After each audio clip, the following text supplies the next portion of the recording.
Hi అండి, అందరికీ welcome back to my channel. ఇవన్నీ ఏంటో అని చూస్తున్నారా? ఇవాళ వీడియో వచ్చేసి మునగాకు కారప్పొడి అండి. వాటికి కావాల్సిన ఇంగ్రీడియంట్స్ అన్నీ చూస్తున్నారా?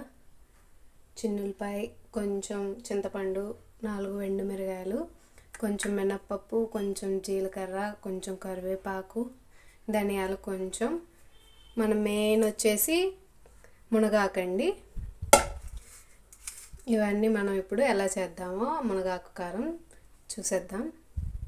ఫస్ట్ అయితే మనం మునగాకుని బాగా కడుక్కోవాలండి. ఇట్లాంటి జల్లెడ గిన్నెలో మునగాకు వేసుకొని 1-2 సార్లు బాగా కడుక్కుందాం. ఫస్ట్ ఇలా బాగా కడుక్కోవాలండి. కడుక్కొని దీన్ని మనం పక్కన పెట్టుకుందాం. నెక్స్ట్ వచ్చేసి మనం మిగతావన్నీ ఫ్రై చేసుకుందాం. ఫస్ట్ ఒక ప్యాన్ తీసుకోవాలండి. ఇట్లా ఒక ప్యాన్ తీసుకొని మనం ఇట్లా ఒక ప్యాన్ తీసుకున్నాం కదండి, మనం దీంట్లో కాస్త ఆయిల్ పోసుకుందాం. కొంచెం ఆయిల్ చాలకపోతే మళ్ళీ పోసుకోవచ్చండి. ఇలా కాస్త ఆయిల్ పోసుకొని దీంట్లో మనం ఇందాక చూపించినవన్నీ ఒక్కొక్కటి కొంచెం కొంచెం వేసుకుంటూ ఫ్రై చేసుకుందాం. ఫస్ట్ అయితే మినప్పప్పు. దీంట్లో అయితే పచ్చెనగపప్పు కూడా కొంచెం యాడ్ చేసుకోవాలండి. నా దగ్గర ప్రస్తుతానికి లేవు, ఉంటే మీరు యాడ్ చేసుకోండి, టేస్ట్ బాగుంటుంది. చూస్తున్నారా? ఇవి కొంచెం కలర్ చేంజ్ అయ్యేదాకా సిమ్లో పెట్టుకొని ఫ్రై చేసుకుందామండి. దీని తర్వాత మనం కొంచెం ఎండుమిరగాయలు వేసుకుందాం. ఎండుమిరగాయలు మన కారానికి సరిపడా చూసి వేసుకోవాలండి. మరి ఎక్కువ వేసుకున్నా కారంగా ఉంటుంది, కారం బాగా ఘాటు ఎక్కువైపోతుంది.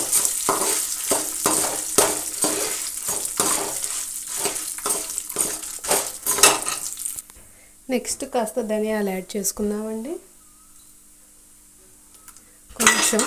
కొంచెం యాడ్ చేసుకోవాలి.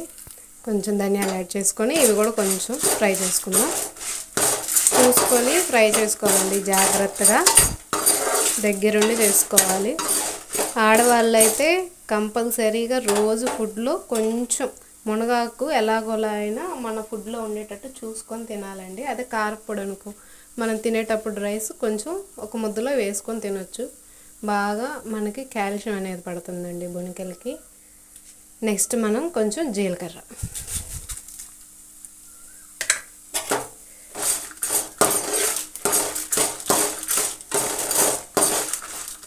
ఇప్పుడు దాకా నా ఛానల్ని ఎవరైతే సబ్స్క్రైబ్ చేసుకోలేదో, నా ఛానల్ని కొత్తగా చూసేవాళ్ళు ఎవరైనా ఉంటే సబ్స్క్రైబ్ చేసుకోండి, నన్ను సపోర్ట్ చేయండి. మీకోసం ఇంకొన్ని మరిన్ని వీడియోలు చేయడానికి ట్రై చేస్తాను. మనం నెక్స్ట్ మనం చిన్నులపాయలు వేసుకున్నామండి. చిన్నులపాయలు కూడా కొంచెం లైట్గా ఫ్రై అవ్వాలి.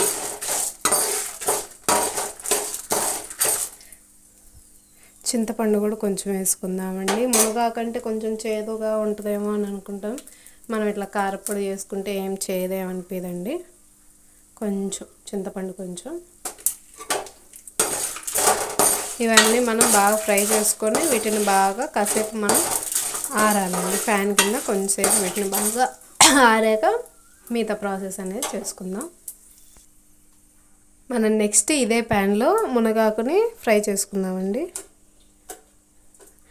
మనం ఎందరూ కడిగి పెట్టుకుందాం. చూస్తున్నారా? ఇట్లా మనం బాగా ఫ్రై చేసుకోవాలండి. దీంట్లో ఉన్న తేమ అంతా పోవాలి, అప్పుడే మనకి కారం అనేది పాడవకుండా ఉంటుందండి. బాగా ఫ్రై చేసుకుందాం. ఇది ఇలా బాగా ఫ్రై అయ్యేటప్పుడు కొంచెం కరివేపాకు వేసుకుందాం. వేసుకొని ఇంకొకసారి మొత్తం బాగా ఫ్రై చేసేసుకున్నామండి. ఇంతేనండి.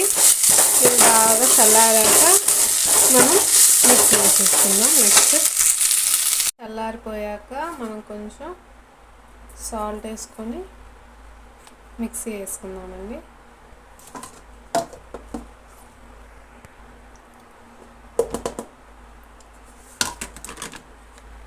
చూసారా? మొత్తం మనం బాగా ఇలా మిక్సీ పట్టేసుకోవాలండి. ఇంతేనండి, సింపుల్గా. ఒకసారి ఎలా ఉందో మీరు కూడా చేసుకోండి. నేను ఎలా చేశాను అలా చేసి ట్రై చేసి టేస్ట్ చేసి ఎలా ఉందో చూడండి. Thank you for watching.